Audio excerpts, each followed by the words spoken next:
Why do we travel so fast? We stay in space because we're going fast.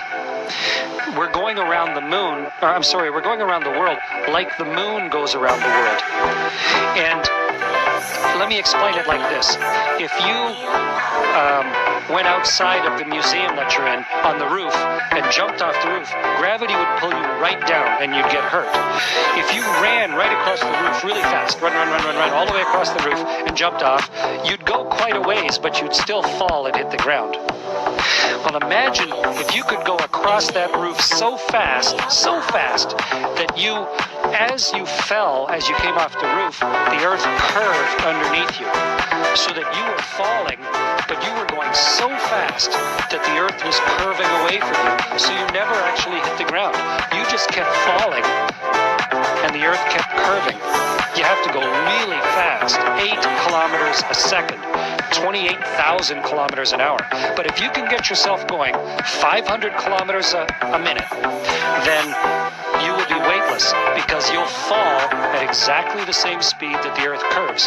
And that's why the space station has to go so fast to stay in orbit and to stay weightless.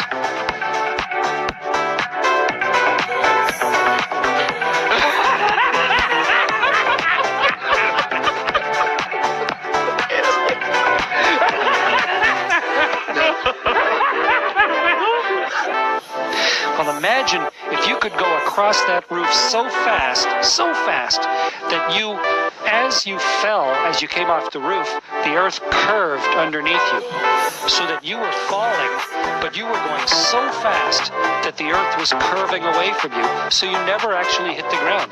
You just kept falling, and the earth kept curving.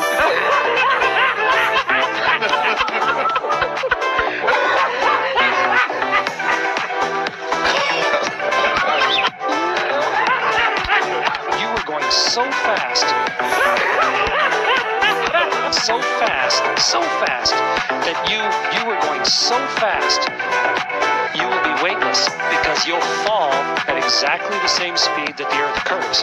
And that's why the space station has to go so fast to stay in orbit and to stay weightless.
Looking down at the Earth on a cloudy day, it's kind of hard to tell where you are. But if you can make out some of the land masses, you can recognize them. And then the other way is we have a computer program that displays us. The external systems are cooled with ammonia, and then there's heat exchangers that transfer the heat with a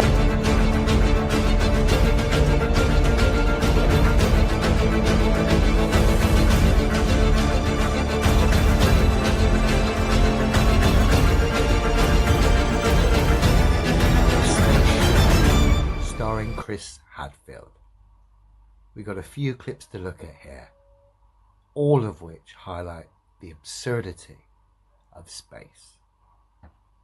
Bear with me. So in this first clip, we get to see the International Space Station get totally exposed by NASA's Special Effects Department. Filmed from the Space Shuttle here as it supposedly makes its way to dock with the International Space Station. The problem is NASA's Special Effects Department layered in the International Space Station actually inside the windowsill of the Space Shuttle. And in doing so, exposed the Space Shuttle, NASA, and of course the International Space Station. if space and the International Space Station and the Space Shuttle and all of it was real as presented to us, we would never have silly shenanigans like we've got on our screen right now, i.e. space stations nipping inside the Space Shuttle's window. So in the second clip we got Chris Hadfield exposing another technique these clowns use. In this instance, he's going to expose his harness to us as he bends down to pick something up. Aldrin. So that's what inspired me, that particular book. After that, I read lots and lots more that just inspired me further, but that was really the one that set it all off. Just pause it there, and we can clearly see Chris's t-shirt protruding at 2 points. Of course, where the cables from his harness are holding his weight. We know the special effects department have erased the cables, but they didn't actually erase the protruding parts of Chris's t-shirt there at the back, where the weight is coming through from the harness into the cables that they've erased. You can even see Chris's mate in the middle there, looking down very awkwardly at Chris's back, as he can see the protrusion of the cables there, knowing that that's not actually a good thing to be doing. No, it's not, mate. So we've had the International Space Station expose NASA and itself by popping inside the Space Shuttle's window. And we've Chris Hadfield exposed another technique these clowns use, harnesses, and make it blatantly obvious for us all to see here in another bit of official footage. So given these two first clips, we can now sit back and enjoy the third clip, which just highlights the charade that is space. Take it away, Chris.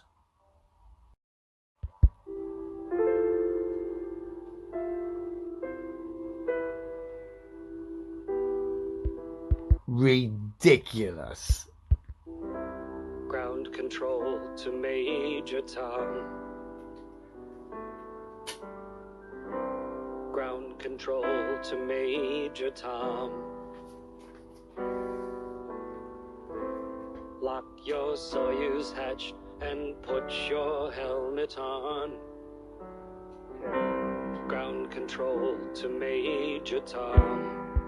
Here we have the star of the space charade, Chris Hadfield, having a thoughtful moment as he looks up at the undercarriage of a scientifically impossible globe Earth.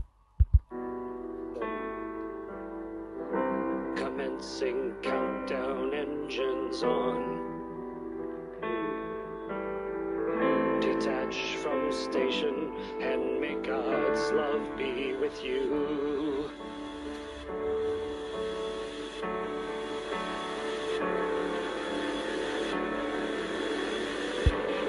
No amount of augmented reality will ever change demonstrable reality.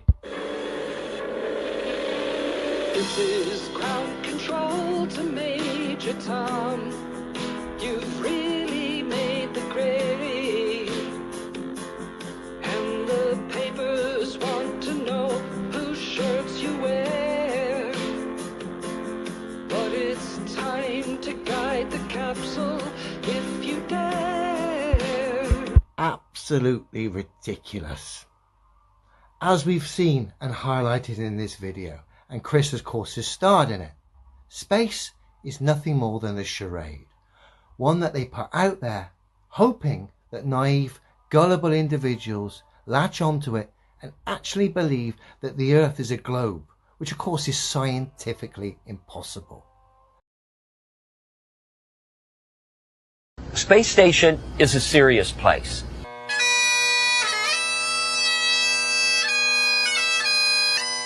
We're doing serious research, scientific research and engineering research. On solid fuel wires, turn the key and light the fires.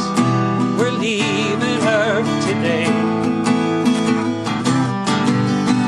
Space station is a serious place.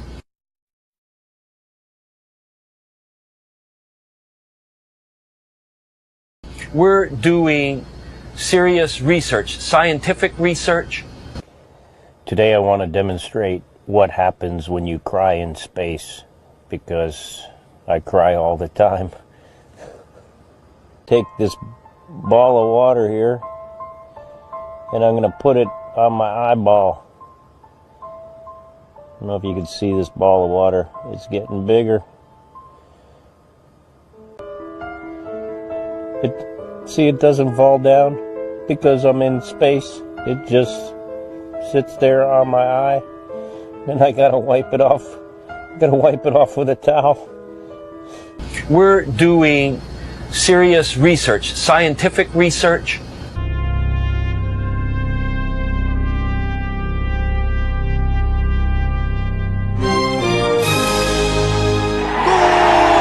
Space station is a serious place. Pig is the arch enemy of Angry Bird.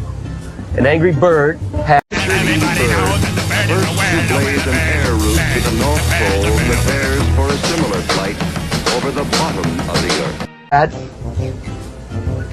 some eggs. And Pig stole the eggs. And don't ask me how I got the eggs on space station. When something like an Angry Bird in your lifetime, because it happens to be an untouched reservoir of natural resources. And you know, as the world swings with an ever-increasing acceleration, far-flung places once useless, like we thought the North Pole was, and no man's land, become very useful. gets their eggs stolen by Pig.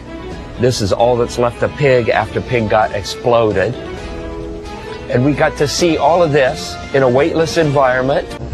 And I'm going to show the trajectory that Redbird is going to have when I fire him with this orbital slingshot. We're doing serious research, scientific research.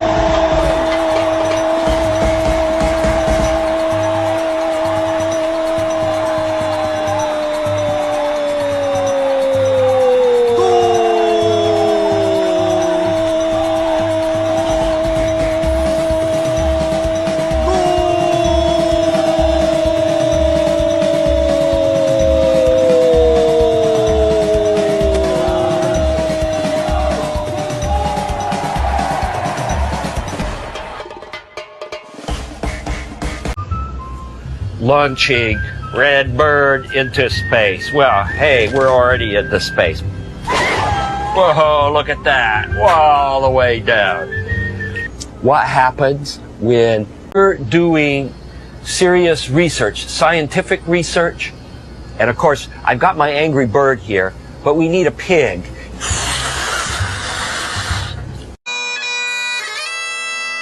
Which is what the Angry Bird space game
I'd go to the moon in a nanosecond. The problem is we don't have the technology to do that anymore. We used to, but we destroyed that technology, and it's a painful process to build it back again. When you said that just now, did it sound stupid to you? Kind of. So you have a whole series of O-rings in here, and a shaft that you rotate. So, I mean, like on the space station, how many of these would you have? 7, because we have 7 windows. What happens if you get a leak on that? Then you have a leak. You just have a leak. And what you would do is... lose air. Yeah, you would probably seal the whole cupola off. And then there's probably a plan, I don't know off the top of my head, but there's probably a plan for replacing the mechanism. Might require a spacewalk. So my question is, how can you operate a lid on the outside of the space station by manipulating something mechanical on the inside of the space station without losing air pressure? It's called real good engineering. Real good engineering.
Did you know that submarines prove the Earth is flat?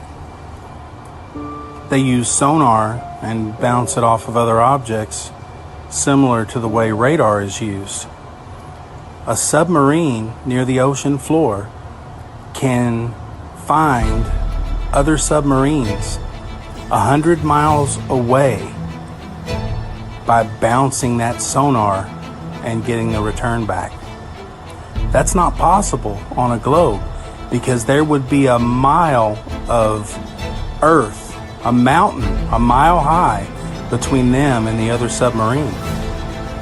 Similarly, battleships also can, with a laser, pinpoint target other ships 100 miles away. And we all know lasers don't go through water. There would be a mountain of water over a mile high between two objects on a globe. Radar also shows that the Earth is not a globe. I was watching a video recently of a gentleman that used to be a fighter pilot discussing this in detail. As always, any comments or questions, let me know. During my time in the Navy, it never once occurred to me that there could be any other possibility that we would have to have lived on a ball Earth. So it wasn't in the purview of anyone around me. It was just never even something ever talked about. There's nothing in the literature that I read that told me one way or the other. But in hindsight, this is all in hindsight. It's only when I look back that I can tell you that everything that we've done to measure sound, everything that we do right now in the open market, things that I can talk about, the actual passive acoustic equipment that's available or the active sonar equipment that's available, all of them do rely on the concept of a flat Earth, even though they don't explicitly say that. There's even some specific equipment that I simply just can't talk about, but it really does, only in hindsight. I realized this would only work if we're living in a flat environment. In fact, all of our charts were based off that. Right. Yeah, and that doesn't surprise me at all, because so were the radar charts that we worked off of. So in sonar, obviously, if you're in a submarine or something like that, what kind of ranging did you have? I mean, how far away could you actually detect targets with the sonar? Well, technically, you could hear a target for as far away as, say, 1,000 miles. Wow. It's gonna depend on there's a SOFAR. There is a channel. You might be familiar with this because the same thing exists in the troposphere, I think. I mean, in the atmosphere, there is a channel where the pressure causes sound to move slower than anywhere else. And underwater, that's met through pressure, temperature, salinity. There's an optimal curve there, which actually causes a slowdown of sound as sound passes through that SOFAR channel. So that channel acts as a sort of an underwater internet for whales, for really anything. Anyone who wants to communicate underwater could pump their sound into that SOFAR channel, and it's going to travel for thousands of miles. To me, that alone is a flat Earth proof. There is a consequence of sound being wrapped around a donut versus sound being able to just permeate straight. However, it's not exact enough where I've gotten in enough arguments with people where I can't just like flip this card over and go, haha, see here. Right. Here's the perfect proof for that. So that's just one element of underwater acoustics. There's really two types of sonar. There's an active sonar and a passive sonar. And so in active mode, you would be sending a pulse or a signal or an oscillation out from your transducer and then listening for the time it took for that pulse to get back. That would give you a very active, not only vector of where your target is, but more specifically, it would give you a distance and a range. And that's really is what's crucial for underwater. Meanwhile, on passive side, all you can really do is detect a vector of where something's coming from. You can't really range it from there. But the primary meat, the stake that I'm bringing to this conversation is that there is something called acoustic shadows. And these acoustic shadows, I'm sure there's the same thing in the radar. There are radar shadows where if you're hitting a direct target, anything behind that target is going to be blind. And it's just simply, it would be the easiest thing in the world for submarines to hide over the curve. I don't see how they would ever be able to be found simply because they could stay low enough on the bottom where there's a hump of earth between them and the person trying to hunt them. So essentially anything over, say, 10 to 15 miles, which would give you, 60 to 100 foot plus of curvature, theoretically, they would be in that blind spot for the sonar. Exactly. And what I'm quoting here, this is all standard. You can Google this and look it up. This is just, how any kind of underwater submarine you would buy off the market, their sonar equipment, or if you were to build your own. This is just how transducers work. Yeah, there's going to be shadows, and you're going to be blind behind those shadows, and a hill or a hump at the bottom would be that giant shadow. Okay, wow. That's very interesting. I never thought about anything like that before.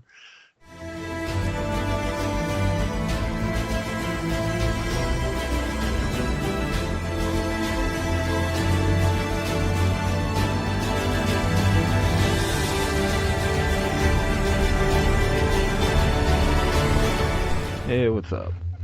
I just wanted to make this video because lately I've been listening to the all the Mark Sargent podcasts, radio, the Strange World radio programs and everything, where, as I'm sure a lot of you know, he's been interviewing the different professional guys. The Navy guy, first it was the Navy Sea Sparrow instructor, and then the retired submarine guy, and then there was the surveyor, and the last one was the flight instructor guy. And if you haven't checked these out yet, I would totally recommend them, because they've just been incredible. But yeah, one of the things that they keep talking about in all these interviews is the use of the gyros on the ships and the planes and the submarines, using gyroscopic navigation. And this is something that I wasn't really familiar with before, so I just found it to be incredibly fascinating. Yeah, basically just found it to be a very intriguing topic overall, and I've kind of been obsessed with learning about just gyroscopes in general, and gyroscopic navigation, and gyroscopic precession, and rigidity in space, and all these different associated concepts and how they work. And so at this point, I'm still in the process of looking into it, and more or less I just wanted to make this video as a way of maybe just encouraging as many people as possible to start looking into this more, and maybe they can find some people to interview who are experts in this whole field. Not that the guys who've been interviewed already aren't pretty knowledgeable about how these things work, since they use them all the time. But what's been interesting to me is just exploring this idea of, because everyone that's been interviewed so far, they talk about how the whole way that the gyroscope works is that when it's spun up and it's spinning at such a high RPM, the whole idea is that it isn't affected by gravity, and it just, that's the whole concept of rigidity in space, is that it maintains that X, Y, and Z axis perfectly. And so of course this would mess you all up if you were actually on a globe, and it would really only work on a flat plane model if everything was at the same reference point of X, Y, and Z, like on a 3D grid. So it's interesting because they're saying it doesn't ever compensate for gravity, or doesn't ever, the whole idea of a gyroscope is that it resists gravity. And I mean, you can go online and look into all these different ways in which this is, it's pretty easy to see how gyroscopes, they basically defy gravity, and there's actually a lot of experiments and anti-gravity devices and different types of experimentation, just using these principles. Actually,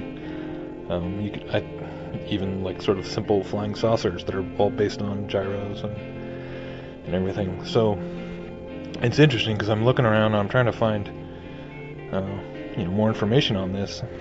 And one thing I came across was this 1960s, training film from the Navy, and it's amazing because in this first part here, they talk about how, just like the guys were saying, that the gyroscope on its own will totally maintain the same X, Y, and Z axis, independent of, a ball Earth, where up and down is going to, your y-axis is going to change depending on when you move around the ball, and so that's like a problem.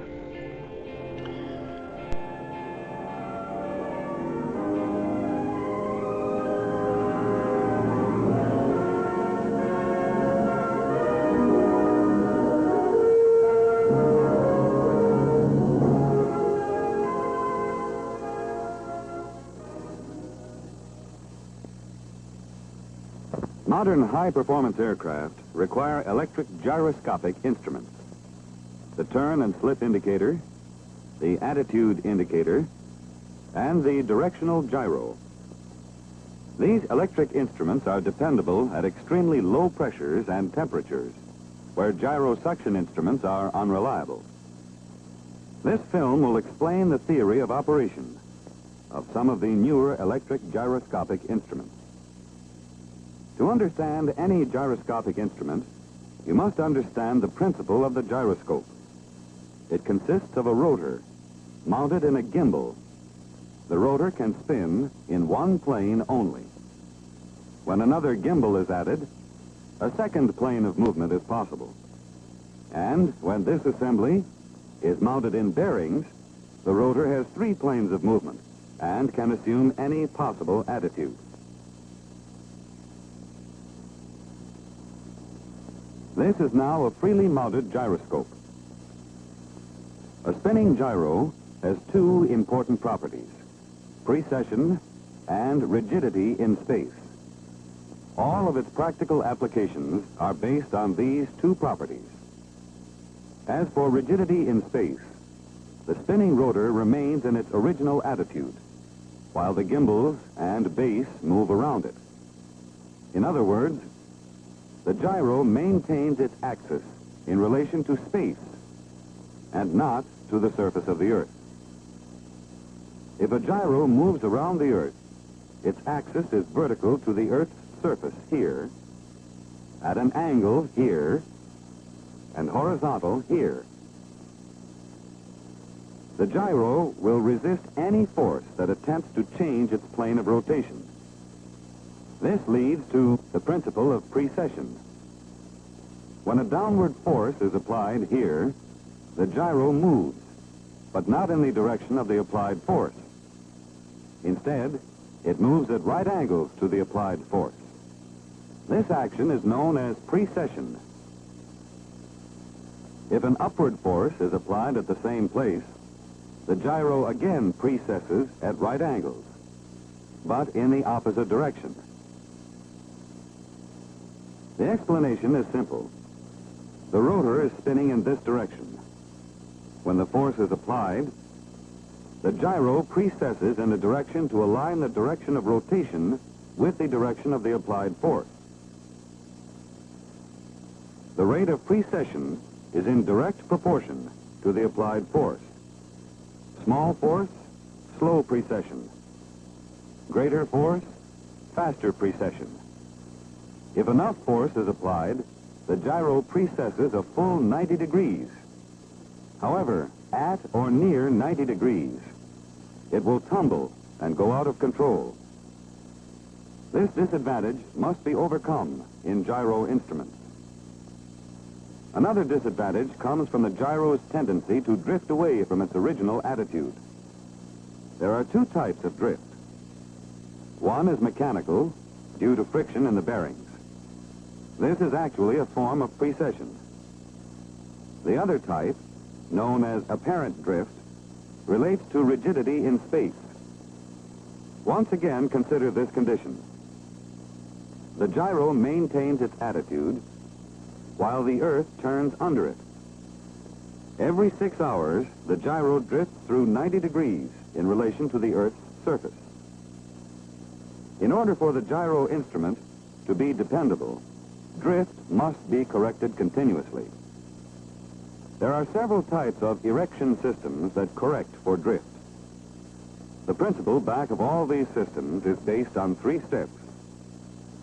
The direction and degree of drift are measured by electrical or mechanical sensing elements. These elements then control the application of a proper force to the gyro, and it precesses back to its normal attitude. All gyros in this film are actually the rotors of electric motors. However, for simplicity, we will represent them like this, this, and this.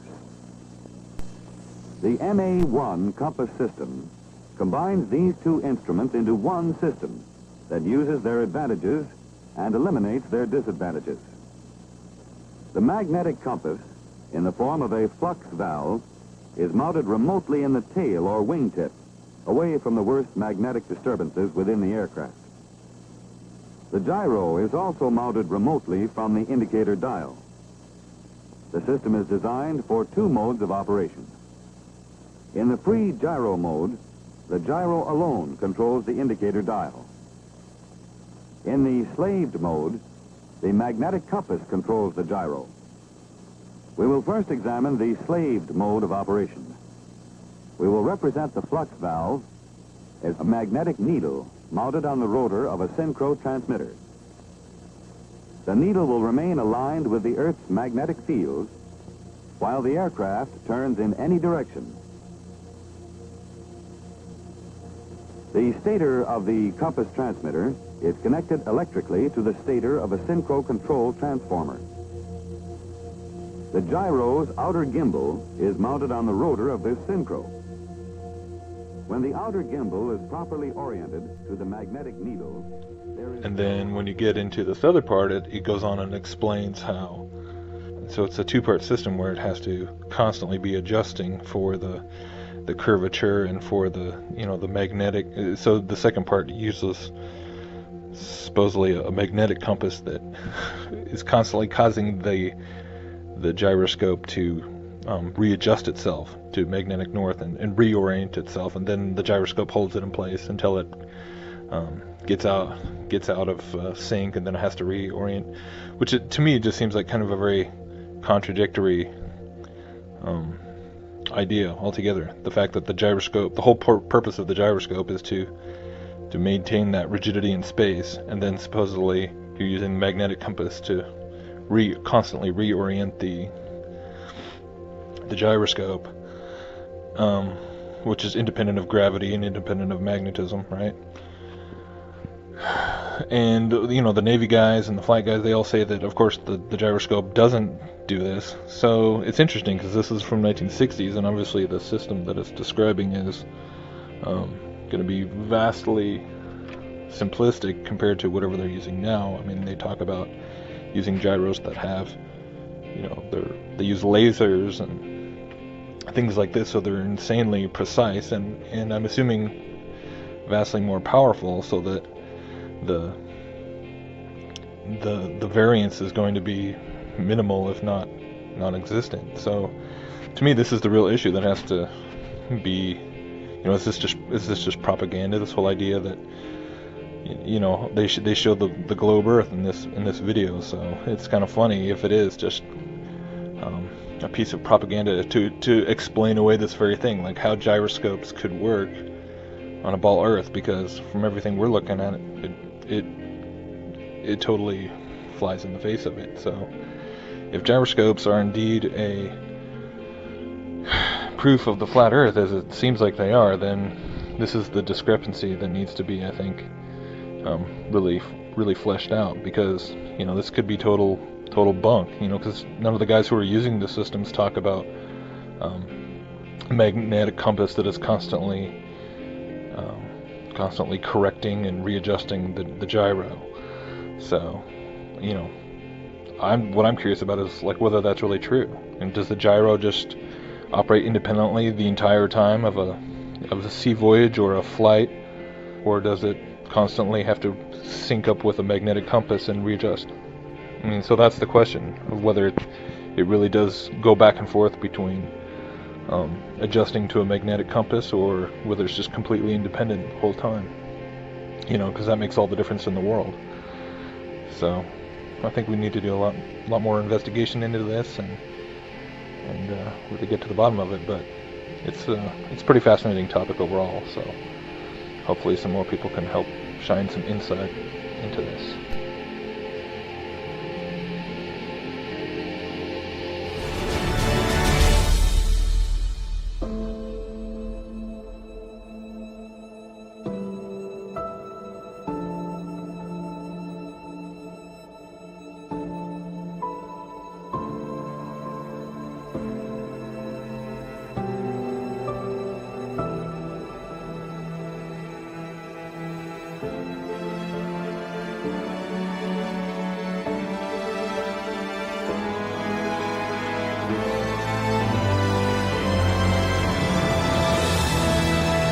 And 95% of all telephone and data is transferred over submarine cables. Not satellite. Not satellite. Phone calls, banking, web surfing, email, streaming video, and other communication.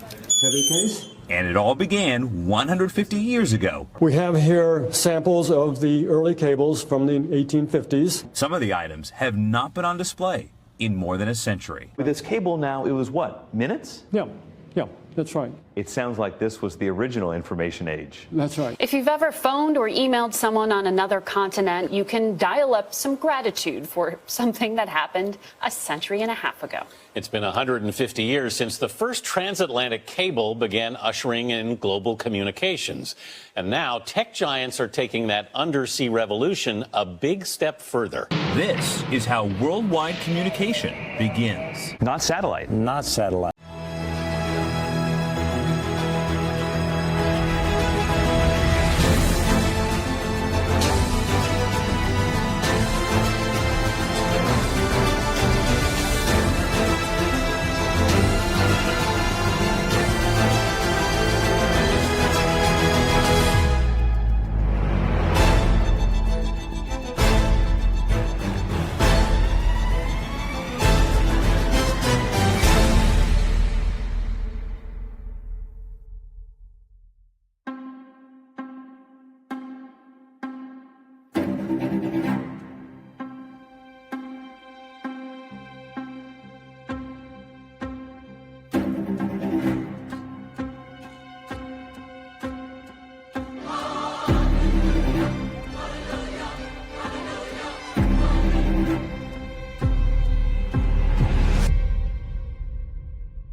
Thing that gives away the International Space Station hoax is the women.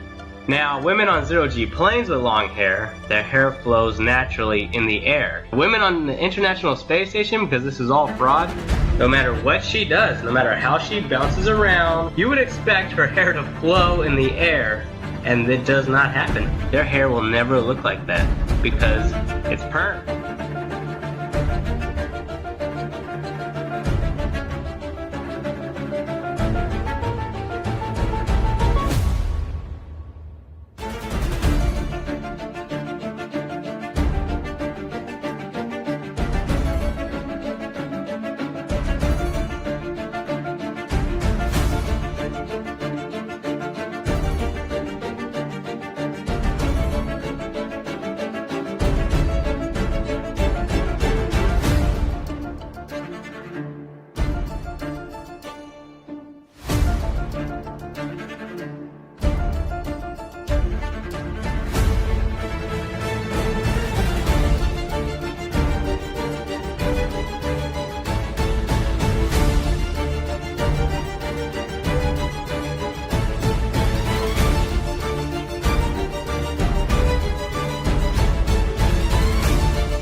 that absorbs water on the back of your head.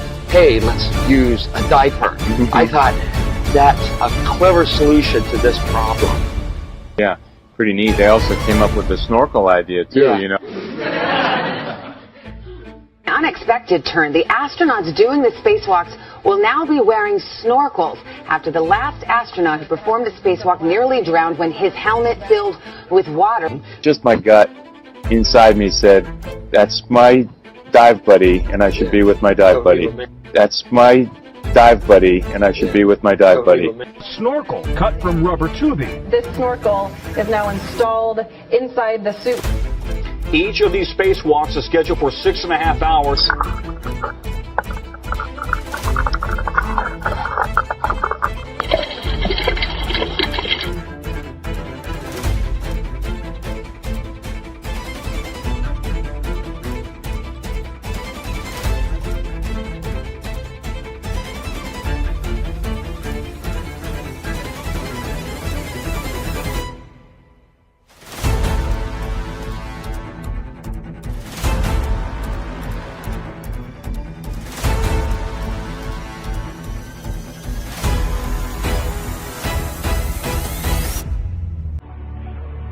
In a time of universal deceit, telling the truth is a revolutionary act. Despite the advanced technologies of multi-layered, computer-generated images, NASA is still unable to remove bubbles in space. Bubbles in space. This summer, get ready for the revelation so unbelievable that only the most observant, perceptive, unbiased will figure it out. Bubbles, bubbles, bubbles in space.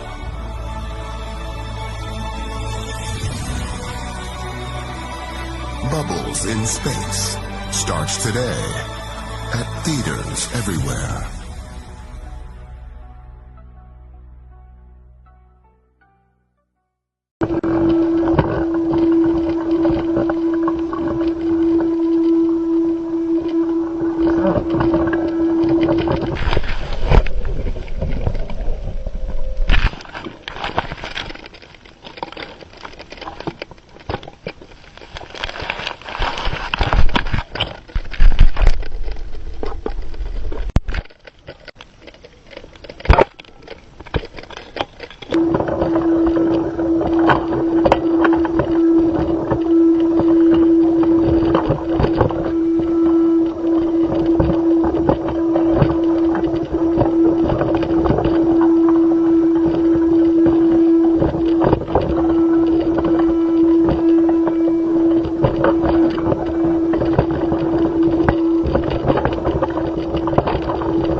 came the most critical part of the mission. Two space surgeons began a complicated operation to replace several black boxes buried inside the satellite. After slicing open the skin, they disconnected hundreds of wires and then reconnected them, using the cargo arm as a moving work platform. Cut these wires to pick this guy up here. Okay, that's it's a little bit more. So we can see your hand now. See if we can see your thumb. Okay, well that's a good scan of it. Yeah, you got them cut. We can see your hand now? We can see your thumb? Watch again at this pressurized glove as it bends just like a normal thumb would. It's a little bit more. So we can see your hand now. See if we can see your thumb. Okay, well that's a good scan of it.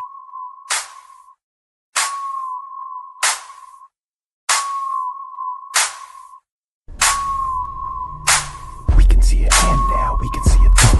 We can see your hand now, we can see your thumb. You think I'm really stupid, but I'm really not that dumb. You call yourself scientist, I call you filthy scum.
Most of the public have no idea that the ISS is located in an underwater neutral buoyancy lab in Houston, Texas. The space station footage that they trick us with is not traveling at 17,500 miles per hour above your head. It's all being filmed here on Earth. An exact ISS replica underwater.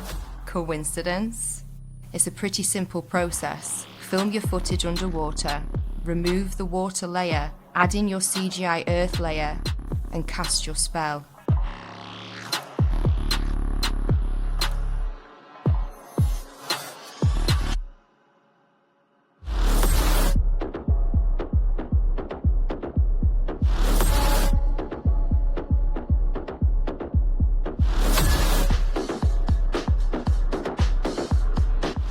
One, two, three, bubbles in space.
So how do you have gas pressure without a container?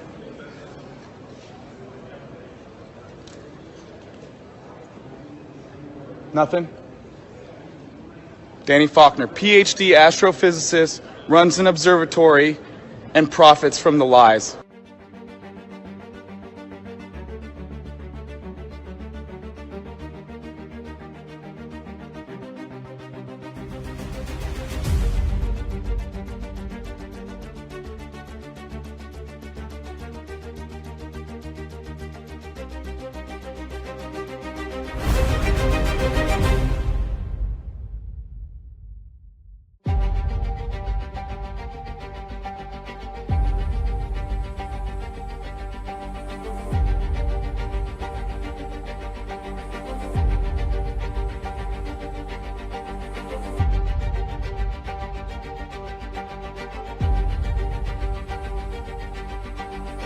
Three, two, one.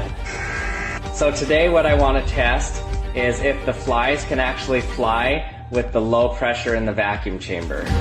I've already shown in my previous video that being in the vacuum chamber itself, the low pressure doesn't really affect the fly at all. And it definitely wasn't torturing the fly as some people accused me of. And that's because the flies don't have the soft tissue like we have. So for example, when I put my arm in the vacuum chamber, it turned completely red and I started getting little tiny blood pockets coming through my skin. That's because the blood was coming through the soft tissue trying to leave. And another benefit they have is they don't have lungs. And so if they did have lungs, their lungs would explode in the vacuum chamber, but they don't have lungs, and so it doesn't really affect them. So what I'm gonna try to do is cool them down so their metabolism slows down, and so they're not gonna try to fly away. And I'll try to get them in my vacuum chamber, close the lid, and then once they warm up and they're fine, then I'm going to turn on the vacuum and see if they can fly. Okay, here's my magic trick. Okay, let's just let them warm up a little bit. Come on, wake up, flies. Oh, that one's up. And they're starting to get up. Okay, they're all awake now. Let's see if they can fly. So I have a little magnet in here so I can go get them and try to make them fly. 3, 2, 1.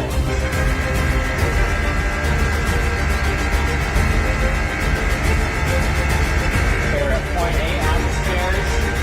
They're still flying. 0.6 atmospheres. Still flying.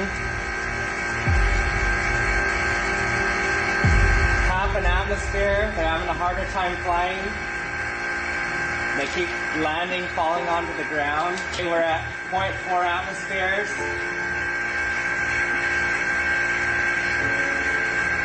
They keep falling to the ground. Yep, they can't fly. There's one more up here. So we're at 0.2 atmospheres.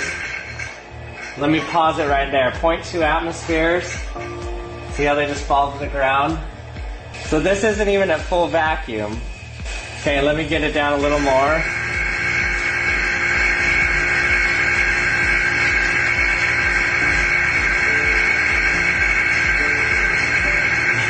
They can't fly. Okay, we're only at 0.1 atmospheres, not full vacuum, but they can't get, they definitely can't fly. That's so weird. The flies have now become woks.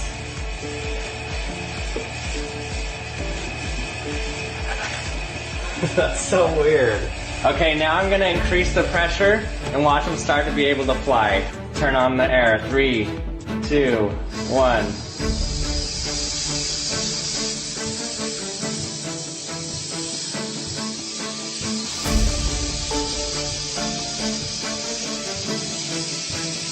They can fly. So what's cool about this, you'll notice that the ability to fly is completely dependent on the density or the pressure of the air. So these flies can fly just fine at atmospheric pressure, but once we reduce that atmospheric pressure, they couldn't fly anymore. The same is true for us, not just flies. For example, if you put on like a winged suit and went outside and tried to fly, there's no way you could fly under your own muscle power. But if you went to Saturn's largest moon, Titan, you'd be able to strap on some wings and just under your own muscle power start flapping and flying in the air. That's because on Titan, the atmosphere is around 4 times as dense, and its gravity is lower than that of the moon. And so that means under our own muscle power, we could fly on Titan. The only problem is it's around 72 Kelvin on Titan, so if we could overcome that, then we could fly under our own muscle power. And as much as I hate to do this, since they performed in my experiment, I'm going to let them go. Before I do this, can I just express how much I hate flies? So even though I'm not going to kill them, I should, because according to the Department of Entomology at Penn State University, houseflies are strongly suspected of transmitting at least 65 diseases to humans, including typhoid fever, dysentery, cholera, yaws, anthrax, leprosy, tuberculosis. Leprosy, come on. But still, I'll let them go so I don't get burned at the stake. Okay, little guys, the only thing I ask, you better not come back to my house. Here we go. Get out of here. Get out, get out, get out, you're free. Hey, thanks for watching again, everybody. That one was pretty cool. And I'll see you next time.